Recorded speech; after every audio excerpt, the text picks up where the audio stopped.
another video. Thank you all so much for watching. I greatly appreciate it. So in this video, I'm going to break down American presidential elections and how each region voted for president. So obviously we have multiple different regions throughout our country. We got, Northeast, New England, we got Mid-Atlantic, we got Midwest, we got South, we have, you know, Plain states, Rocky Mountain states, we have Southwest and Pacific. So we have multiple different regions throughout the country, and I'll kind of go through each presidential election and kind of break down because it's really fascinating to see. So we're going to hop over to 270 to win. Historical timeline. So the very first election, Washington wins. So this is not really a great election to make my point because he just cleans the electoral map. He wins 69 votes. Other people who won, Adams won 34. So this isn't really one to use because 1792 is another one where he just wins all along the map. 1796 is the first one that really is a good one to use because Adams, who won 71 votes, Jefferson, who won 68. If you look at it, Jefferson wins because he wins New England states. He wins New York. He wins some Mid-Atlantic states, New Jersey, Maryland, Delaware. He wins one Pennsylvania elector. But Adams' support is mostly confined by region, confined by New England, New York, Jersey, and a couple Mid-Atlantic votes. Jefferson wins because he wins states like Virginia and other southern states. Kentucky, he wins Pennsylvania. 1796 is a great one to talk about voting by region. Again, the election of 1800 is Jefferson versus Adams. Again, it's more or less the same map, with the exception is Jefferson took New York. But again, Adams's votes come from specific regions. He comes from New England. He votes from Jersey and Delaware, and he picks up 7 in Pennsylvania. So his votes come specifically from the region, the north part of the United States. And Jefferson got votes from Virginia and southern parts of the United States at that point. 1804, this one's not a great one to use because Jefferson just dominates 162 to 14. But 1808, we're starting to see a pattern here. 1808, Pinckney gets votes from New England, from 3 from North Carolina, a couple from Delaware, but most of Pinckney's support comes from this northern region of the country. Madison cleans house. He takes New York, Pennsylvania, Virginia. Ohio is the first Midwest, first time that Midwest state has come into an election in 1808. So again, we're voting by region. Another very perfect example, voting by region. Clinton, not Bill Clinton, DeWitt Clinton, wins 89 votes from this area up here. Madison, Democrat Republican, takes the South, takes Ohio, takes Pennsylvania, but does not get much support up here. He wins Vermont with 8. Surprisingly, I'm so used to seeing Vermont only have 3 electoral college votes. So again, Clinton, DeWitt Clinton, wins support in Mid-Atlantic, New York, Northeast. Madison wins elsewhere. So again, voting by region. This is another one. King's support, Rufus King's Federalists only win support in the Northeast and some in the Mid-Atlantic. Okay, moving on. This one's not a great one to use because Madison cleans up 231 to 1. That's just dominant. Okay, another perfect one. This one is kind of wild because um, the Democratic Republican Party is split four ways. Adams' support, not John Adams, John Quincy Adams, his son, support comes from New York and New England. He picks up 26 in New York, 15 in Massachusetts. Quincy Adams wins his support in New York, Northeast, New England area. Jackson wins in the South, wins a couple states in the Midwest, picks up Pennsylvania, Jersey, Maryland. Ultimately, this is a four-way race, so the map doesn't look. I'm a huge fan of two or three-way races because the map looks aesthetically cleaner. But Adams' support votes by region in 24. This is another perfect example. Quincy Adams. I love this color scheme with the blue and the gold and the yellowish. So Adams' support, Quincy Adams' support, comes again. We're seeing a pattern here. Mid-Atlantic, most from New York, and a lot from New England, Northeast area. Jackson wins Midwest and the South. So we can see already that it's Midwest and the South versus Mid-Atlantic, New York, Northeast, New England area. Again, voting by region. Jackson, this one's not a huge one that we can really talk too much on because Clay's support is kind of scattered. This one, 1836, kind of scattered as well, but we can kind of see we vote a little bit by region. Harrison wins a couple states in the Midwest, a couple states here and there. But 1840 is another one where you can kind of see it. Most of Harrison's support comes from Northeast, Mid-Atlantic, Midwest, a handful of southern states. Van Buren's support is scattered. This one you can kind of see a little bit better. Polk wins at 170 to 105.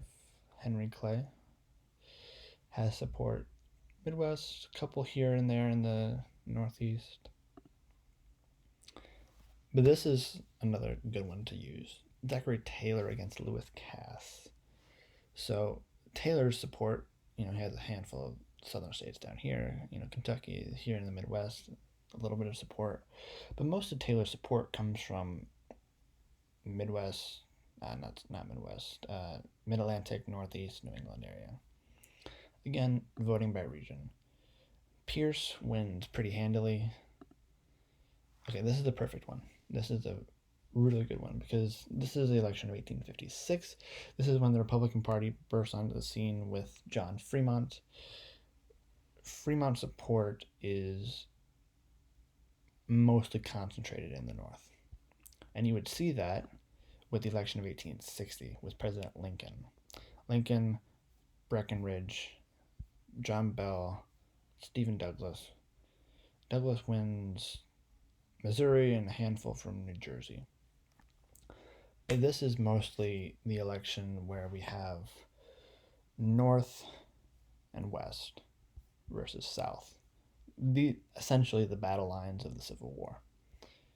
1864, the Civil War is raging. More states are added. McClellan doesn't stand a chance. Lincoln support 212 to 21. So again, North, Midwest, Northeast, West. 1868, Grant wins big, 214 to 80. Seymour's support is scattered. Seymour's main support comes from New York. 1872, Grant wins again, big. The Democratic ticket is split. It's mainly Grant versus Greeley, but that's a really weird election. 1876, this is a very controversial election because Tilden, Hayes, 184, 185. But most of Tilden's support comes from the South, most of it. You got a handful of states up here in New York, Indiana, Jersey. Hayes is mostly in north and west, a little bit here, down here in the south. 1880. This is worse. So originally we saw in the early colonial period up to the 1860s, it was the South and the Midwest, mostly versus Northeast Mid-Atlantic. Now, from the 1860s to the early, probably like 1920s, we have North versus South. So Garfield wins 214 against Winfield Scott Hancock. Hancock takes the South, takes a few states out west, maybe Jersey here and there, but most of Garfield's support is confined to the north. Hancock's support is mostly confined to the south. So we're voting by region. We're basically voting still by the battle lines of the Civil War in 1880, more or less. Cleveland carries much of the South. So at the time, the South was very Democratic, the North was very Republican. Cleveland won because he won states like New York, he won states like Indiana, along with his support in the South. Blaine's support is mostly in the North and in the West. Another perfect example, Harrison wins New York, he wins Indiana. Harrison beats Cleveland because he's able to consolidate his support in the Midwest, in the Northeast, in some plain states, in the West. Cleveland's support is mostly confined to the South with a handful of exceptions. 1892, this one's an interesting election. Cleveland wins. He's in much of the South. He wins back New York. He wins Illinois and Wisconsin and California. But Weaver wins some states out west. Harrison does not get re-election. Okay, so here's a fascinating one. So 1896, we have Northeast, Mid-Atlantic, Midwest, and West go Republican. Plains and South go Democrat. So this is fascinating. This is a perfect example. William Jennings Bryan takes the South, takes plain states, takes western states, takes Rocky Mountain states, with McKinley's support being totally in the Midwest, Northeast. We're voting by region. 1900, same thing, more or less. It's Bryant again versus McKinley. McKinley picks up more support in the West, in the plain states. But the coalition holds. His coalition of voters in the Northeast, his coalition of voters in the Midwest, and in the West. With Bryant having some support in, plain states, but mostly in the South. So that's 1900. 1904, this is Roosevelt. This is a clear divide. It's abundantly clear. Look at it. Northeast, Midwest, plain states, and West go to Roosevelt. The only states that go to Parker are the South, the former Confederacy, Virginia, North Carolina, Georgia, Texas. All these states down here go in the Democratic column. 1904. 1908, more or less the same, with a handful of exceptions. William Jennings Bryan is back for a third time. 1912, this is a very interesting example because Woodrow Wilson is on the Democratic ticket. Teddy and Taft split the Republican vote, allowing Woodrow Wilson to win 400 or more votes, with Eugene Debs also on the ticket as the Socialist Party. 1916, this is another clear example of voting by region. You have Charles Evan Hughes, 254, mostly support from Mid-Atlantic states, Northeast, Midwest, Oregon. California was a battleground state. If Hughes was actually really close in California, if he would have won that, he would have won the presidency in 1916. But again, voting by region. 1920, we're back to West, Midwest, Northeast versus the South. Voting by region. This is a clear divide. The only states that go for James Cox in 1920. Franklin Roosevelt was also the Democratic vice presidential nominee in 1920. So James Cox and Franklin Roosevelt win southern states, with Warren Harding and Calvin Coolidge winning Northeast, Mid-Atlantic, Midwest, Plains, and West. So West, Midwest, and Northeast versus the South. 24, more or less the same thing, with the exception of Robert La Follette winning Wisconsin.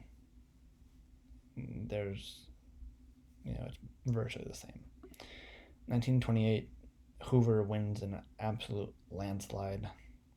The only Democratic support is Deep South and a handful of states up in Massachusetts and Rhode Island. 32 is a complete reversal. Look at 28. All red, 32, all blue.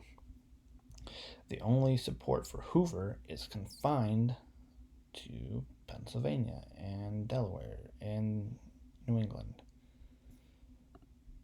Again, the only support for Republicans at the national level in 36 is Vermont and Maine. Everything else goes to Roosevelt. Wilkie in 1940. Again, Vermont and Maine never vote for Franklin Roosevelt, but Wilkie picked up states like Michigan, Indiana, and some plain states. So Wilkie's support is scattered. 44, more or less the same. A handful of states go to Dewey. New England support up here. 48, this is a very fascinating election. Everyone counted Truman out, because you have Truman, you have Dewey, you have Strom Thurmond, you have Henry Wallace. It's a four-way race. So Strom Thurmond has support in Deep South.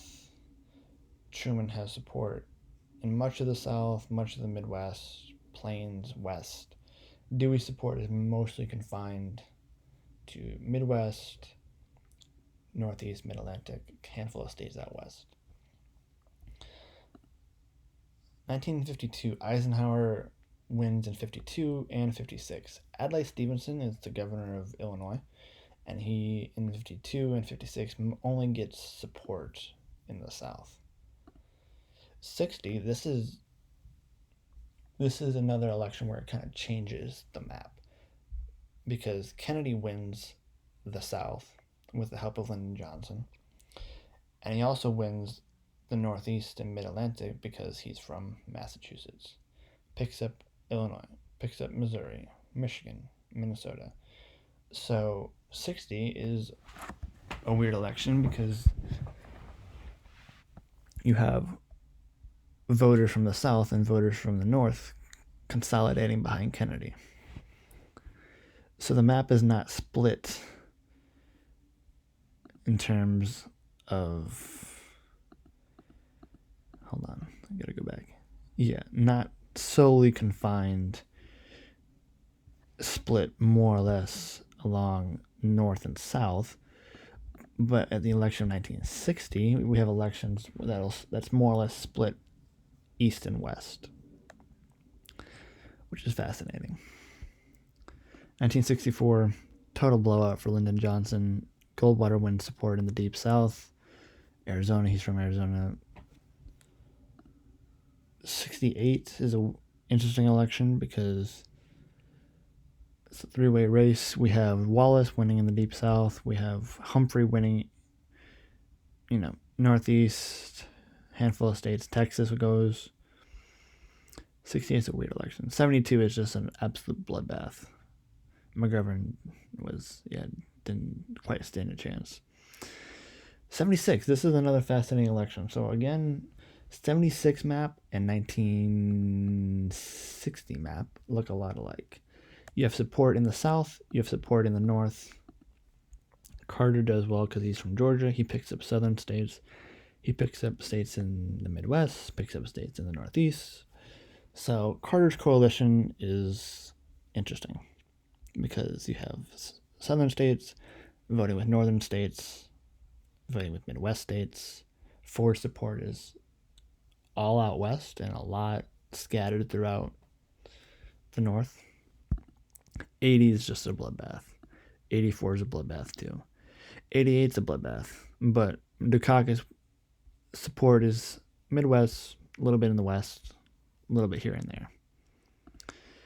1992, this one's a fascinating election because if you look at it, 1992, Clinton wins pretty handily in the Midwest, Mid-Atlantic, Northeast, West. This is where we're starting to get our modern day battle lines are being drawn. Ross Perot wins 19 million votes.